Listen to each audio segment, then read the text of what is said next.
Welcome, fellow explorers, to part 2 of the trip to the library video series here on the Gay Pagan Haven channel. I'm your host, Brightwolf. In part 1, we began feasting on magical wisdom from queer authors like Christopher Pinksack, Michael Thomas Ford, Casey Giovinco, and Storm Fairywolf. Now join me as we venture deeper, discovering more hidden gemstones in the stacks. I'll read enthralling excerpts and explain why these books illuminate the crooked path. We have a few more mystical tomes to uncover together on this final leg of the adventure. So grab your library card as we continue our exhilarating quest for knowledge. The pages still beckon onward to part 2. And stay tuned until the very end. I have a special bonus review of a wildly entertaining series you won't want to miss. Let's complete our magical book exploration. Be sure to subscribe and ring the notification bell so you don't miss other mystical content from the Gay Pagan Haven channel. Now let's dive in. Orion Foxwood, The Flame in the Cauldron and Mountain Conjure and Southern Rootwork. In The Flame in the Cauldron, esteemed witch and teacher Orion Foxwood draws from his lineage of ancient folk magic to guide fellow practitioners back to the living heart of the craft. With wisdom and care, Foxwood outlines soul-stirring rituals, spells, and practices to help witches reconnect to their deepest intuition and power. For gay men, this book provides a crucial roadmap to embracing our full magical potential without limitation or censorship. Foxwood teaches that when we clear away distorting beliefs, we can revive the old religion within ourselves. The medicine brews in our ancestral cauldron, waiting to be tasted and revived. Foxwood masterfully blending folkcraft, ritual, and personal revelation to lead gay witches on a journey within. Through magical initiation, we confront shadows, shed false narratives, and reclaim our desires and gifts. Foxwood reminds us this lifelong path requires courage and perseverance. But the rewards are immense, living as fully realized gay men and witchcraft practitioners. Foxwood writes, "The old ways reveal themselves when we quiet fearful illusions. Their undying flame burns below distortions, ready to be named and claimed. In the bubbling ancestral cauldron, potent medicine awaits. Drink deep and be renewed. Your life is a sacred orchard, harvest your gifts and feed the world." The Flame in the Cauldron, page 246. For gay men called to walk the witch's path, The Flame in the Cauldron will reignite your purpose. Let Orion Foxwood's wisdom coax your brightest self back from the shadows. Discover your destiny as you drink from the eternally renewing well. Foxwood's masterwork profoundly impacted my journey. Through ritual and meditation, I confronted the illusions obstructing my power. I shed those limitations and revived the old magic within me. Now I practice from intuition, aligned with my ancestors' wisdom coursing through my veins. My spells hold deep resonance. I embrace myself as a fully realized gay witch, lit up from the inside by an undying flame.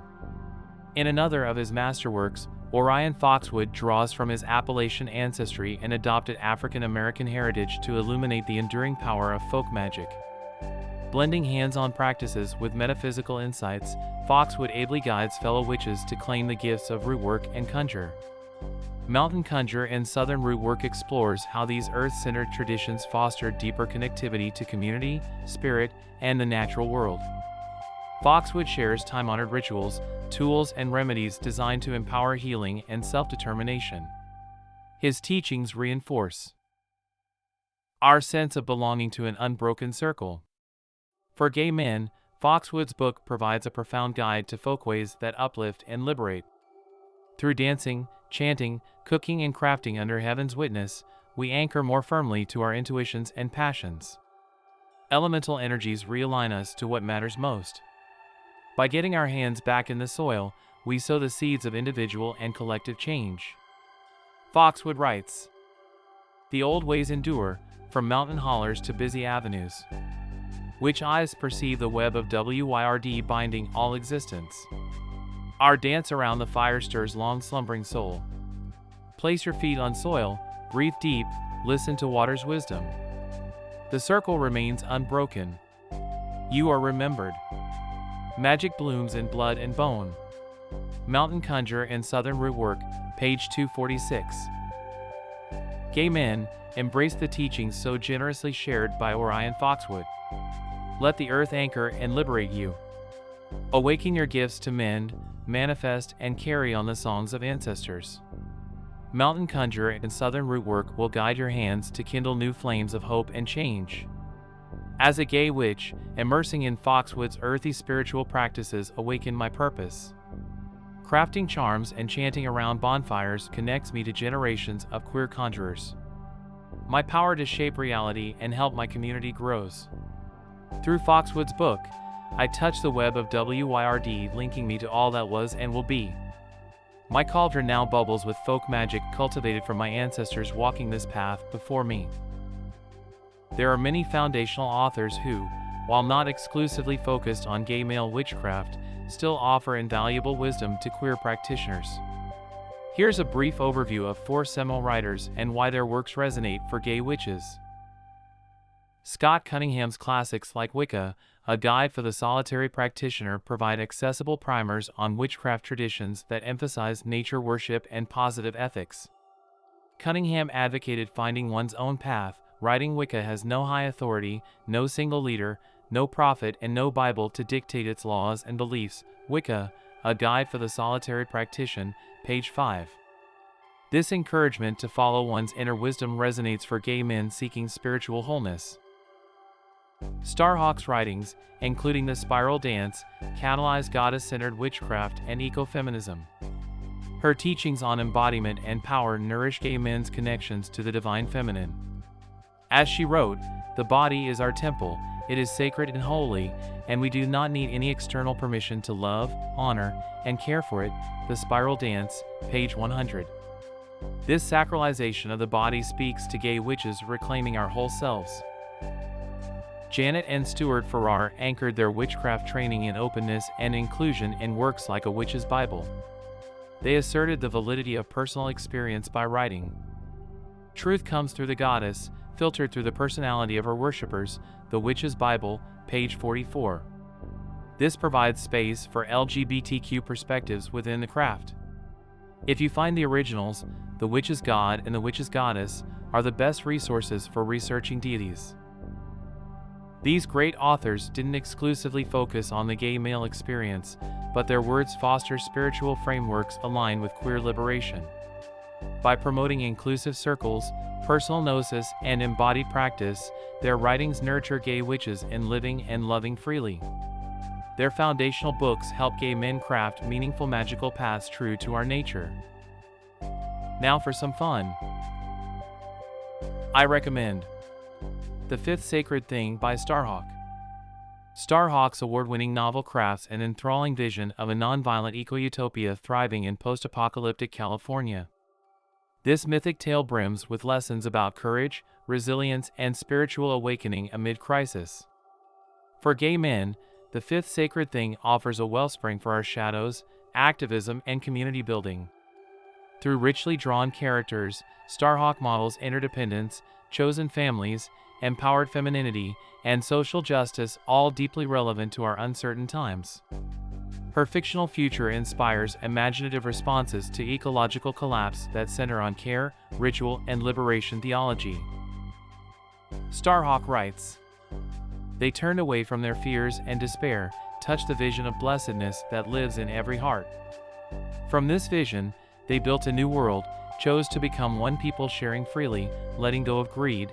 The Fifth Sacred Thing, page 243. This passage urges us to be led by our ideals even through darkness. The Fifth Sacred Thing kindles hope that other realities are possible if we nurture collective care. Starhawk's novel compels us to reflect on the futures we want to build from the rubble. For gay witches, this book is potent medicine through its elegant prose, moral complexity, and remarkably drawn characters. Their resilience, vulnerabilities, and acts of nurturing model how to sustain community amid instability. Let their courage inspire ours as we co-author the story ahead. As a gay witch myself, immersing in Starhawk's transcendent vision ignited my purpose. I now draw from this novel in our justice work and community education. Though fiction, The Fifth Sacred Thing catalyzes real transformation by stirring hearts towards sacred activism. Starhawk's artful storytelling nurtures solidarity needed to birth a renewed world. Bonus!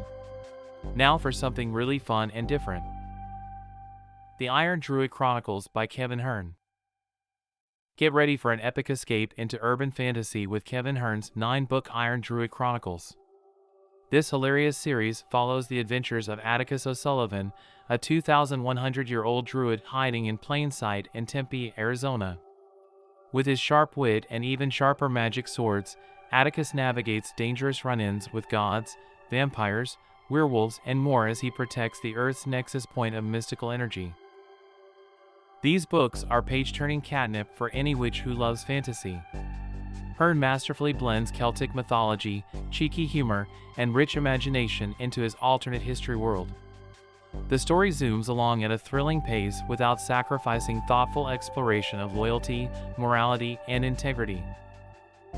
Atticus makes for a hugely lovable protagonist, an underdog you can't help but root for. As one of the last old-school druids, he models resilience, adaptability, and commitment to his convictions even in the most perilous situations. Hearne crafts him as whip-smart and irreverent, but with an underlying nobility that compels allegiance.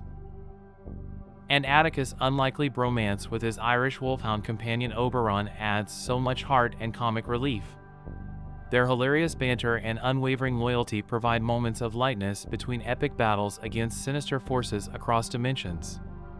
Oberon acts as Atticus' conscience, sounding board, and fierce defender when danger strikes.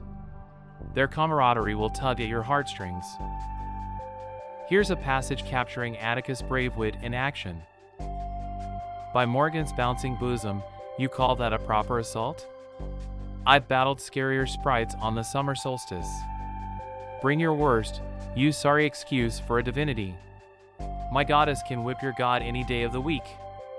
I charged directly at him, swiping at his legs, forcing him to pay attention to me. The Iron Druid Chronicles.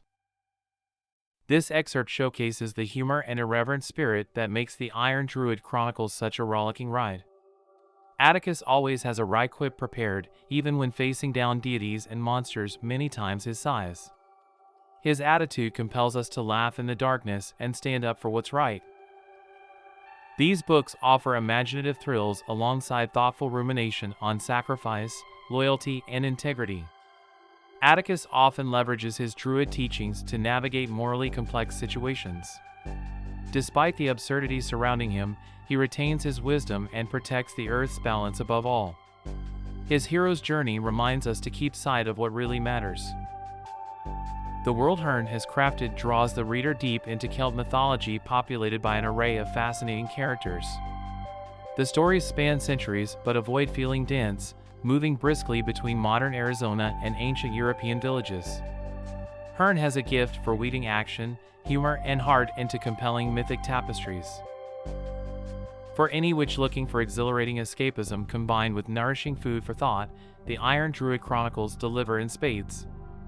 There's something here for everyone: gods meddling in human affairs, vampires running shady corporations, werewolves just trying to do the right thing, all narrated with Atticus' characteristic wit. Join this unlikely hero and his loyal hound on adventures that span dimensions while keeping wisdom in focus no matter how strange the journey. These books provide much-needed catharsis in uncertain times. Hearne's epic saga leaves you laughing, crying, and cheering for Atticus, Oberon, and their expanding found family. When the real world feels dark, escape into their version of Arizona where magic bubbles beneath the surface and no problem can't be solved with determination and a magical sword named Hallow. In between earth-shattering battles, Hearne explores nuanced issues around destiny, free will, and what it means to leave a positive legacy.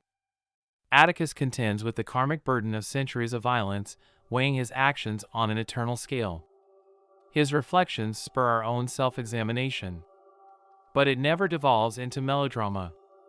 The mood remains spirited, true to Atticus' roguish charm. Atticus faces each adventure with an engaging mix of courage, humor, and heart that keeps the pages turning well into the night. Alongside delightful characters, Hearne's prose provides spark and color. The sunrise kissed my cheeks and blessed the ground around me, heedless of the bloody carnage I had wreaked with iron and silver. I said a quick prayer to the earth, thanking her for her bounty and apologizing for the violence I had committed on her, but also for the worst violence I had prevented by killing. The Iron Druid Chronicles. Passages like this capture Hearne's talent for weaving mythic imagery with self-aware humor and hard-won wisdom. After 9 books, Atticus still feels like a hero worth cheering into battle. May he continue battling sinister forces across fantastical realms, keeping our hearts light along the journey. That wraps up my favorite books for gay male witches right now. I hope sharing these titles and passages provides some guidance and inspiration for those seeking to plunge deeper into our mystical traditions. There are so many empowering writings available by authors across the queer spectrum. I look forward to featuring more in future videos. Let me know in the comments which of these books resonates most with you, as well any others you recommend. Before signing off, please remember to hit that subscribe button and the notification bell so you don't miss my next upload on the Wheel of the Year. I'll be sharing how the turning seasons hold unique significance for us as gay witches and pagans. Thank you so much for watching. I'm grateful to be on this journey with you, and hope we can grow together in community, knowledge, and wonder. Blessed be.